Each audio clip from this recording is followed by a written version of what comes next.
Hello friends, welcome to 5G study. 5G study में आप सभी का स्वागत है। और आज हम पढ़ने वाले हैं हमारा लुसेंट का नेक्स्ट पेज। तो चलिए पढ़ते हैं अच्छे से।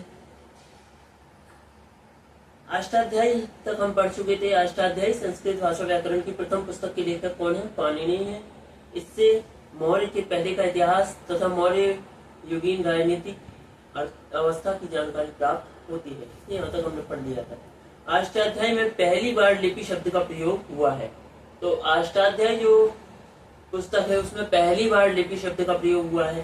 कात्यायन की गार्गी संहिता एक ज्योतिष ग्रंथ है, फिर भी इसमें भारत पर होने वाले यवन आक्रमण का उल्लेख मिलता है। कात्यायन की गार्गी संहिता एक ज्योतिष ग्रंथ है, फिर इसमें भारत पर होने वाले यवन आक्रमण का उल्लेख मिलता है। पतंजलि पुष्यमित्र शुंगों के पुरोहित थे। इनके महाभाष्य से शुंगों के इतिहास का पता चलता है। जो पतंजलि थे पुष्यमित्र शुंग के पुरोहित थे। इनके महाभाष्य से शुंगों के इतिहास का पता चलता है। फिर उसके बाद विदेशी यात्रियों से मिलने वाली प्रमुख जानकारी। यूनानी रोमन लेखक। यूनानी रोमन लेखक में सबसे पहले आते हैं टेसियस। तो यह सबसे पहले आता है टेसियस। तो यह ईरान का राजवैद्य था। टेसियस ये ईरान का राजवैद्य था। जो टेसियस था वह ईरान का राजवैद्य था। भारत के संबंध में इसका विवरण आश्चर्यजनक कहानियों से परिपूर्ण होने के कारण अविश्वसनीय है। भारत में इसका विवरण आश्चर्यजनक कहानियों से परिपूर्ण होने के कारण अविश्वसनीय है। और उसके बाद हेरोडोटस, इसे इतिहास का पिता कहा जाता है। इसने अपनी पुस्तक हिस्टोरिका में 5वीं शताब्दी ईसा पूर्व के भारत फारस के संबंध का वर्णन किया है, परंतु इसका विवरण भी अनुश्रुतियों एवं अफवाहों पर आधारित है। हेरोडोटस इसे इतिहास का पिता कहा जाता है। इसने अपनी पुस्तक हिस्टोरिका में 5वीं शताब्दी ईसा पूर्व के भारत फारस ईरान के संबंध, भारत फारस यानी कि ईरान के संबंध का वर्णन किया है, परंतु इसका विवरण भी अनुश्रुति एवं अफवाहों पर आधारित है। उसके बाद सिकंदर के साथ आने वाले लेखकों में, अब जो सिकंदर था उसके साथ आने वाले लेखकों में निरियाकस, आनेसिक्रेटस तथा अरिस्टोबुलस के विवरण अधिक प्रमाणिक एवं विश्वसनीय है। सिकंदर के साथ आने वाले लेखकों में निरियाकस, आनेसिक्रेटस तथा अरिस्टोबुलस के विवरण अधिक प्रमाणिक एवं विश्वसनीय है। उसके बाद मेगास्थनीज, यह सेल्यूकस निकेटर का राजदूत था जो चंद्रगुप्त मौर्य की राज दरबार में आया था। इसने अपनी पुस्तक इंडिका में मौर्य युगीन समाज एवं संस्कृति के विषय में लिखा है। इसने अपनी पुस्तक इंडिका में मौर्य युगीन समाज एवं संस्कृति के बारे में लिखा है। उसके बाद डाइमेकस, यह सीरियन नरेश अंतियोकस का राजदूत था जो बिंदुसार की राज दरबार में आया था। इसका विवरण भी मौर्य युग से संबंधित है। उसके बाद डायोनिशियस, यह मिस्र नरेश टॉलेमी फिलाडेल्फस का राजदूत था जो अशोक की राज दरबार में आया था। जो डायोनिशियस था यह मिस्र नरेश टॉलेमी फिलाडेल्फस का राजदूत था जो अशोक की राज दरबार में आया था। उसके बाद टॉलेमी, इसने दूसरी शताब्दी में भारत का भूगोल नामक पुस्तक लिखी। क्वेश्चन आता है कि भारत का भूगोल नामक पुस्तक जो है किसने लिखी? तो भारत का भूगोल नामक पुस्तक जो है टॉलेमी ने लिखी थी। ठीक है, भारत का भूगोल नामक पुस्तक किसने लिखी? तो टॉलेमी। फिर उसके बाद प्लिनी, इसने प्रथम शताब्दी में नेचुरल हिस्ट्री नामक पुस्तक लिखी। पूछा जाता है कि नेचुरल हिस्ट्री नामक पुस्तक किसने लिखी? तो प्लिनी ने प्रथम शताब्दी में नेचुरल हिस्ट्री नामक पुस्तक लिखी। इसमें भारतीय पशुओं, पेड़ पौधों, खनिज पदार्थों आदि के बारे में विवरण मिलता है। तो इसमें किसके बारे में विवरण मिलता है? इसमें भारतीय पशुओं, पेड़ पौधों, खनिज पदार्थों आदि के बारे में विवरण मिलता है। उसके बाद पेरिप्लस ऑफ द एरिथ्रियन सी, इस पुस्तक के लेखक के बारे में जानकारी है नहीं। यह लेखक करीब 80 ईस्वी में हिंद महासागर की यात्रा पर आया था। इसने उस समय के भारत की बंदरगाहों तथा व्यापारिक वस्तुओं के बारे में जानकारी दी है। उसके बाद चीनी लेखक फाहियान, यह चीनी यात्री गुप्त नरेश चंद्रगुप्त द्वितीय के दरबार में आया था। जो फाहियान था यह चीनी यात्री गुप्त नरेश चंद्रगुप्त द्वितीय के राज दरबार में आया था। प्रथम, द्वितीय, तृतीय होते हैं, इसमें से इसको अच्छे से याद रखना कि जो फाहियान था, फाहियान किसके दरबार में आया था? चंद्रगुप्त द्वितीय के दरबार में आया था। गुप्त नरेश चंद्रगुप्त द्वितीय के दरबार में आया था। इसने अपने विवरण में मध्य प्रदेश की समाज एवं संस्कृति के बारे में वर्णन किया है। तो इसने अपने विवरण में मध्य प्रदेश की समाज एवं संस्कृति के बारे में वर्णन किया है। इसने मध्य प्रदेश की जनता को सुखी एवं समृद्ध बताया है। यह 14 वर्षों तक भारत में रहा। मध्य प्रदेश की जनता को उसने सुखी एवं समृद्ध बताया है। यह 14 वर्षों तक भारत रहा था। कौन? फाहियान। और किसके दरबार में आया था? तो चंद्रगुप्त द्वितीय के दरबार में आया था। फिर उसके बाद संयुगन, यह 518 ईस्वी में भारत आया। इसने अपनी 3 वर्षों की यात्रा में बौद्ध धर्म की प्राप्तियां की। अब जो संयुगन था वह 518 ईस्वी में भारत आया था। इसने 3 वर्षों की यात्रा में बौद्ध धर्म की प्राप्तियां एकत्रित की। उसके बाद हेनसांग, तो यह हर्षवर्धन के शासनकाल में भारत आया था। जो हेनसांग था वह हर्षवर्धन के शासनकाल में भारत आया था।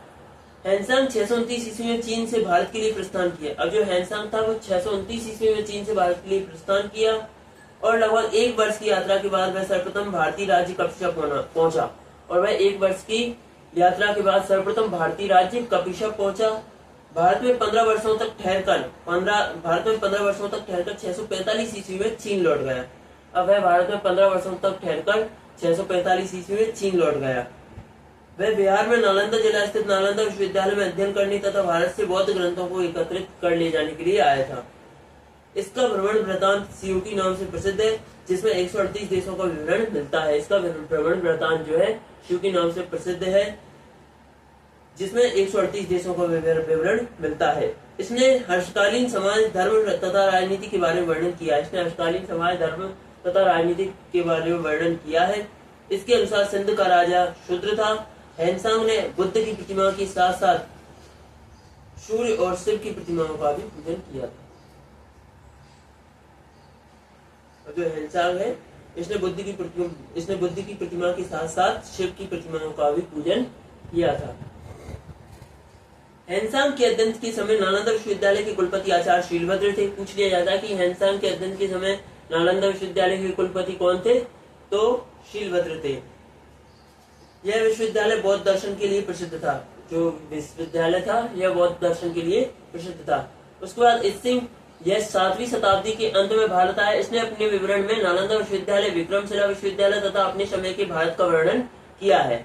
उसके बाद अरबी लेखक के बारे में बात करें तो अभी ये अपन ने जो पढ़े यूनानी रोमन लेखक पढ़े, फिर उसके बाद फाहियान से चीनी लेखक पढ़े। अब अरबी लेखक अलबर्नी, यह महमूद गजनवी के साथ भारत आया था। अलबर्नी ख्वारिज्म या खीव, आधुनिक में अगर ऐसे देखें तो तुर्कमेनिस्तान का रहने वाला था। अरबी में लिखी गई उसकी कृति किताबुल हिंद या तहकीक हिंद, भारत की खोज, जिस हिंदी में जिसे कहते हैं भारत की खोज, आज भी इतिहासकारों के लिए एक महत्वपूर्ण स्रोत है। यह एक विस्तृत ग्रंथ है जो धर्म और दर्शन, त्योहारों, खगोल विज्ञान, कीमिया, रीति रिवाजों तथा प्रथाओं, सामाजिक जीवन, भारतौल तथा मापन विधियां, मूर्तिकला, कानून, मापतंत्र विज्ञान आदि विषयों के आधार पर 80 अध्यायों में विभाजित है। इसमें राजपूत कालीन समाज, धर्म, रीति रिवाज, राजनीति आदि पर सुंदर प्रकाश डाला गया है। उसके बाद इब्न बतूता, इसके द्वारा अरबी भाषा में लिखा गया उसका यात्रा वृत्तांत, जिसे रहला कहा जाता है, 14वीं शताब्दी में भारतीय उपमहाद्वीप के सामाजिक तथा सांस्कृतिक जीवन के विषय में बहुत ही प्रचुर तथा सबसे रोचक जानकारियां देता है। जो इब्न बतूता है इसके द्वारा अरबी में लिखा गया उसका यात्रा वृत्तांत, जिसे रहला कहा जाता है, 14वीं शताब्दी में भारतीय उपमहाद्वीप के सामाजिक तथा सांस्कृतिक जीवन के विषय में बहुत ही प्रचुर तथा सबसे रोचक जानकारियां देता है। 1333 ईस्वी में दिल्ली पहुंचने पर इसकी विद्वता से प्रभावित होकर सुल्तान महमूद बिन तुगलक ने उसे दिल्ली का काजी या न्यायाधीश नियुक्त किया। उसके बाद अन्य लेखक तारानाथ, तो ये जो तारानाथ है यह एक तिब्बती लेखक था। इसने कंग्यूर तथा तंग्यूर नामक ग्रंथ की रचना की। इनसे भारतीय इतिहास के बारे में जानकारी मिलती है। मार्को पोलो, यह 13वीं शताब्दी के अंत में पांडे देश की यात्रा पर आया था। जो मार्को पोलो है वह 13वीं शताब्दी के अंत में पांडे देश की यात्रा के लिए आया था। इसका विवरण पांडे इतिहास के अध्ययन के लिए उपयोगी है। इसका जो विवरण है पांडे इतिहास के अध्ययन के लिए उपयोगी है। उसके बाद पुरातत्व संबंधी साक्ष्य से मिलने वाली जानकारी। तो भारतीय पुरातत्व शास्त्र का पितामह father of Indian archaeology Sir Alexander Cunningham को कहा जाता है। अगर पूछ लिया जाए कि भारतीय पुराशास्त्र का पितामह फादर ऑफ इंडियन आर्कियोलॉजी किसे कहा जाता है, तो सर अलेक्जेंडर कनिंघम को कहा जाता है। उसके बाद Alexander Rea, A.H. Longhurst, Robert Sewell, James वर्गीस, वॉल्टर इलियट, ये सभी भारत के पुरातात्विक स्थलों के उत्खनन से संबंधित है। ये सभी नाम जो है भारत के पुरातात्विक स्थलों के उत्खनन से संबंधित हैं। इन लोगों ने भट्टीप्रोलु, घंटासलाम, अमरावती आदि स्थलों की खुदाई की। अमरावती आदि स्थलों की खुदाई की। उसके बाद 1400 ईस्वी पूर्व के अभिलेख बोगासकोई यानी कि एशिया माइनर से वैदिक देवता मित्र, वरुण, इंद्र और नासत्य यानी कि अश्विनी कुमार के नाम मिलते हैं। मध्य भारत में भागवत धर्म यानी कि वैष्णव संप्रदाय विकसित होने का प्रमाण यवन राजदूत हेलिडोरस के वेशनगर विदिशा गढ़ स्तंभ लेख से प्राप्त होता है। हेलिडोरस के वेशनगर हेलिडोरस की वेशनगर विदिशा गणुर स्तंभ लेख से प्राप्त होता है। सर्वप्रथम भारतवर्ष का जिक्र हाथी गुम्फा अभिलेख में है। सर्वप्रथम अगर भारतवर्ष का जिक्र देखें तो कौन सी अभिलेख में है, तो हाथी गुम्फा अभिलेख में है। उसके बाद सर्वप्रथम दुर्भिक्ष का जानकारी देने वाला अभिलेख सैगोरा अभिलेख है। इस अभिलेख में संकट काल में उपयोग हेतु खाद्यान्न सुरक्षित रखने का भी उल्लेख है। उसके बाद सर्वप्रथम भारत पर होने वाले पूर्ण आक्रमण की जानकारी भीतरी स्तंभ लेख से प्राप्त होती है। पूर्ण आक्रमण की जानकारी भीतरी स्तंभ लेख से प्राप्त होती है। उसके बाद सती प्रथा का पहला लिखित साक्ष्य एरन अभिलेख शासक जिसका भानुगुप्त है उससे प्राप्त होती है। सती प्रथा का पहला लिखित साक्ष्य एरन अभिलेख से प्राप्त होता है। सती प्रथा का पहला लिखित साक्ष्य एरन अभिलेख शासक भानुगुप्त से प्राप्त होता है। सातवाहन राजाओं का पूरा इतिहास उनके अभिलेखों के आधार पर लिखा गया है। जो सातवाहन राजा थे उनका पूरा इतिहास किसके आधार पर लिखा गया है, तो अभिलेखों के आधार पर लिखा गया है। रेशम बुनकर की श्रेणियों की जानकारी मंदसौर अभिलेख से प्राप्त होती है। अब जो रेशम बुनकर होते हैं उनसे संबंधित जानकारी रेशम बुनकर की श्रेणियों की जानकारी जो है मंदसौर अभिलेख से प्राप्त होती है। कश्मीरी नौपाषाणी पुरास्थल बुर्जहोम से गर्तावास यानी कि गड्ढाघर का साक्ष्य मिला है। कश्मीरी नौपाषाणी पुरास्थल बुर्जहोम से गर्तावास गड्ढाघर का साक्ष्य मिला है। इनमें उतरने के लिए सीढ़ियां होती थी। यहाँ मनुष्य के साथ उसके पालतू कुत्ते को भी दफनाने की प्रथा प्रचलित थी। यहाँ मनुष्य के साथ उसके पालतू कुत्ते को भी दफनाने की प्रथा प्रचलित थी।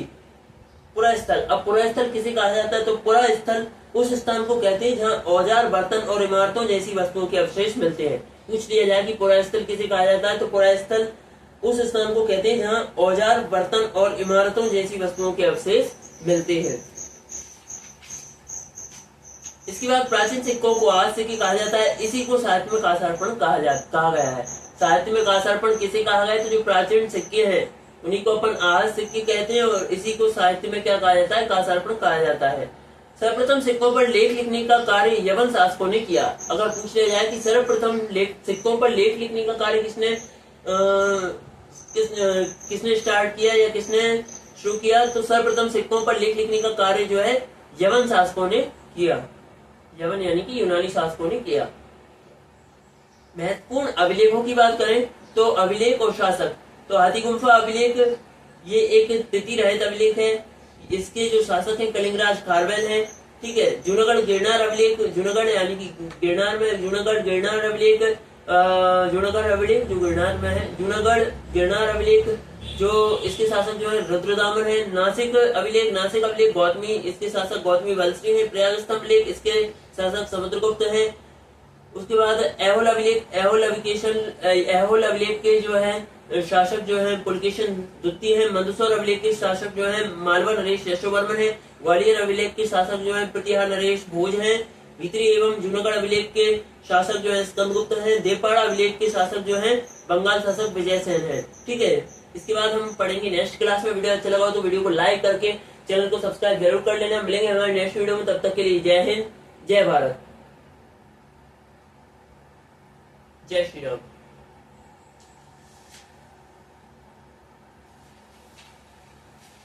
एक बार हम रिपीट कर लेते हैं जल्दी से।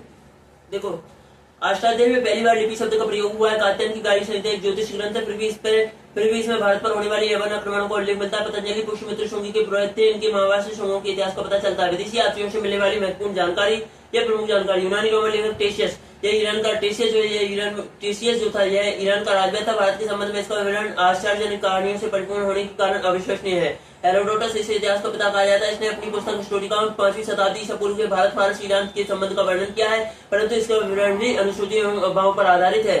उसके बाद सिकंदर के साथ आने वाले लेखकों में निर्याकस, आनेसिक्रेटस तथा अरिस्टोबुलस के विवरण अधिक प्रमाणिक एवं विश्वसनीय है। उसके बाद मेगस्थनीज, यह सेल्यूकस निकेटर का राजदूत था जो चंद्रगुप्त मौर्य के राजदरबार में आया था। इसने अपनी पुस्तक इंडिका में मौर्यकालीन समाज एवं संस्कृति के विषय में लिखा है। उसके बाद डायमेकस, यह सीरियन नरेश अंतियोकस का राजदूत था जो बिंदुसार के राजदरबार में आया था। इसका विवरण भी मौर्य युग से संबंधित है। उसके बाद डायोनिशियस, यह मिशन नरेश टॉलमी फिलाडेल्फस का राजदूत था जो अशोक के राजदरबार में आया था। उसके बाद टॉलमी, इसने दूसरी शताब्दी में भारत का भूगोल नामक पुस्तक लिखी। उसके बाद बिल्ली, इसने प्रथम शताब्दी में नेचुरल हिस्ट्री नामक पुस्तक लिखी। इसमें भारतीय पशुओं, पेड़ पौधों, खनिज पदार्थों आदि के बारे में विवरण मिलता है। उसके बाद पेरिप्लस ऑफ द एरिथ्रियन सी, इस पुस्तक के लेखक के बारे में जानकारी नहीं है। यह लेखक करीब 80 ईस्वी में हिंद महासागर की यात्रा पर आया था। इसने उस समय के भारत के बंदरगाहों तथा व्यापारिक वस्तुओं के बारे में जानकारी दी है।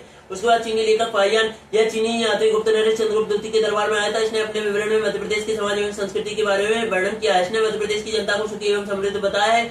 यह 14 वर्षों तक भारत में रहा। उसके बाद संयुगल, यह 518 ईस्वी में भारत आया। इसने अपने 3 वर्षों की यात्रा में बौद्ध धर्म की प्राप्तियां एकत्रित की। उसके बाद हेनसांग, यह हर्षवर्धन के शासनकाल में भारत आया। हेनसांग 629 ईस्वी में चीन से भारत के लिए प्रस्थान किया और लगभग 1 वर्ष की यात्रा के बाद सर्वप्रथम वह भारतीय राज्य कपिसा पहुंचा। भारत में 15 वर्षों तक ठहरकर 645 ईस्वी में चीन लौट गया। वह बिहार में नालंदा जिला स्थित नालंदा विश्वविद्यालय में अध्ययन करने तथा वहां से बौद्ध धर्म को एकत्रित कर ले जाने के लिए आया था। इसका विवरण वृत्तांत के नाम से प्रसिद्ध है, जिसमें 138 देशों का विवरण मिलता है। इसने असकालीन समाज, धर्म तथा राजनीति के बारे में वर्णन किया। इसके अनुसार सिंध का राजा शूद्र था। इंसान ने बुद्ध की प्रतिमा के साथ साथ सूर्य एवं शिव की प्रतिमाओं की भी पूजन की। उसके बाद इंसान के अध्ययन के समय नालंदा विश्वविद्यालय के कुलपति आचार्य शीलभद्र थे। यह विश्वविद्यालय बौद्ध दर्शन के लिए प्रसिद्ध था। उसके बाद सिंह, यह 7वीं शताब्दी के अंत में भारत आया। इसने अपने विवरण में नालंदा विश्वविद्यालय, विक्रमशिला विश्वविद्यालय तथा अपने समय के भारत का वर्णन किया है। उसके बाद अरबी लेखक के बारे में बात करें तो अलवर्णी, यह महमूद गजनवी के साथ भारत आया था। अलवर्णी फारस में या खीव, आधुनिक में अगर देखें तो तुर्कमेनिस्तान का रहने वाला था। अरबी में लिखी गई उसकी कृति किताब हिंद या तहकीक हिंद, भारत की खोज आज भी इतिहासकारों के लिए एक महत्वपूर्ण स्रोत है। यह एक विस्तृत ग्रंथ है जो धर्म और दर्शन, त्योहारों, खगोल विज्ञान, कीमिया, रीति रिवाजों तथा प्रथाओं, सामाजिक जीवन, भारतौल तथा समापन विधियों, मूर्तिकला, कानून, मापतंत्र विज्ञान आदि विषयों पर 80 अध्याय में विभाजित है। इसमें राजपूत कालीन समाज, धर्म, रीति रिवाज, राजनीति आदि पर सुंदर प्रकाश डाला गया है। उसके बाद इब्न बतूता, इसके द्वारा अरबी भाषा में लिखा गया उसका यात्रा वृत्तांत, जिसे रहला कहा जाता है। 14वीं शताब्दी में भारतीय उपमहाद्वीप के सामाजिक एवं सांस्कृतिक जीवन के विषय में बहुत ही प्रचुर तथा सबसे रोचक जानकारी देता है। 1333 ईस्वी में दिल्ली पहुंचने पर इसकी विद्वता से प्रभावित होकर सुल्तान महमूद बिन तुगलक ने उसे दिल्ली का काजी न्यायाधीश नियुक्त किया। उसके बाद अन्य लेखक के बारे में बात करें तो तारानाथ, यह एक तिब्बती लेखक था। इसने कंग्यू तथा तंग्यू नामक ग्रंथ की रचना की। इनसे भारतीय इतिहास के बारे में जानकारी मिलती है। मार्को पोलो, यह 13वीं शताब्दी के अंत में पांडे देश की यात्रा पर आया था। इसका विवरण पांडे इतिहास के लिए अध्ययन के लिए उपयोगी है। उसके बाद पुरातत्व संबंधी साक्ष्य से मिलने वाली जानकारी। भारतीय पुरातत्व शास्त्र का पितामह, father of Indian archaeology, Sir Alexander Cunningham को कहा जाता है। Alexander Rea, A.H. Longhurst, Robert Sewell, James Burgess, Walter Elliot, ये सभी भारत के पुरातत्व स्थलों के उत्खनन से संबंधित है। इन लोगों ने भट्टी, पोलोलू, घंटा सलाम, अमरावती आदि स्थलों की खुदाई की। 1400 ईसा पूर्व के अभिलेख भोगास को एशिया माने से वैदिक देवता मित्र, वरुण, इंद्र और नक्षत्र अश्विनी कुमार के नाम मिलते हैं। मध्य भारत में भागवत धर्म वैष्णव संप्रदाय विकसित होने को प्रमाण यमन, राजदूत हेलियोडोरस के वेशनगर गढ़ोर स्तंभ लेख से प्राप्त होता है, जो कि विदिशा में है। सर्वप्रथम भारतवर्ष का जो जिक्र है वह आदिगुम्पा अभिलेख में है। उसके बाद सर्वप्रथम ध्रुवीक्ष का जानकारी देने वाला अभिलेख सैगोरा अभिलेख है। इस अभिलेख में संकट काल में उपयोग हेतु खाद्यान्न सुरक्षित रखने का भी उल्लेख है। सर्वप्रथम भारत पर होने वाले पूर्ण आक्रमण की जानकारी द्वितीय स्तंभ लेख से प्राप्त होती है। सती प्रथा का पहला लिखित साक्ष्य एरन अभिलेख शासक भानुगुप्त से प्राप्त होता है। सातवाहन राजाओं का पूरा इतिहास उनके अभिलेखों के आधार पर लिखा गया है। रेशम बुनकर की श्रेणियों की जानकारी मंदसौर अभिलेख से प्राप्त होती है। कश्मीरी नौपाषणी पुरस्तर गुरजोम से गर्तावास गड्ढाघर का साक्ष्य मिला। इनमें उतारने के लिए सीढ़ियां होती थी। यह मनुष्य के साथ उसके पालतू कुत्ते को भी दफनाने की प्रथा प्रचलित थी। पुरा स्थल उस स्थान को कहते हैं जहाँ औजार, बर्तन और इमारतों जैसी वस्तुओं के अवशेष मिलते हैं। उसके बाद प्राचीन सिक्कों को आज सिक्के कहा जाता है। इसी को साथ में कांसार्पण कहा गया है। सर्वप्रथम सिक्कों पर लेख लिखने का कार्य यवन शासकों ने किया, यानी कि यूनानी शासकों ने किया। महत्वपूर्ण अभिलेख और शासक के बारे में बात करें तो हाथीगुम्पा अभिलेख कलिंगराज खारवेल इसके शासक थे। जूनागढ़ अभिलेख जो है इसके शासक रुद्रदामन थे। नासिक अभिलेख गौतमी वंशी, प्रयाग स्तंभ लेख समुद्रगुप्त, एहुल अभिलेख पुलकेशन द्वितीय, मंदसौर अभिलेख मालवा नरेश अश्वमर्मन, ग्वालियर अभिलेख प्रतिहार नरेश भोज, भीतरी एवं जूनागढ़ अभिलेख स्कंदगुप्त, देवपाड़ा अभिलेख बंगाल शासक विजय सेन। इसके बाद हम नेक्स्ट क्लास में पढ़ेंगे। जय हिंद, जय भारत, जय श्री राम।